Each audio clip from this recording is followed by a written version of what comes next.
Want to learn Python but don't know where to start? In this video, we'll break down everything a beginner needs to know, from your first line of code to solving real problems.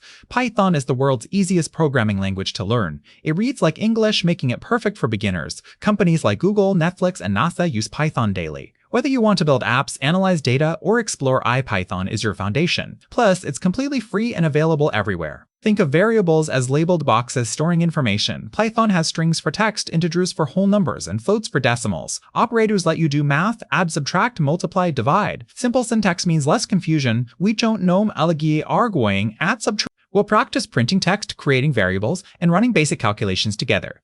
Control flow tells your code when to make decisions. If statements execute code only when conditions are true. Loops repeat actions without rewriting them. Imagine a playlist loops, play songs repeatedly. Conditionals are like traffic lights deciding which direction cars go. These concepts power every program you'll write. We've included beginner practice questions, print statements, variable assignments, simple conditionals, and loops. Start with one question daily. Master these fundamentals before moving to functions and libraries. Your journey to Python mastery starts here. Consistency beats speed every single time. Tree starts here. Consistency beats speed every single time. Subscribe for more IA and coding tutorials. Drop a comment telling us your Python goals. We read everyone.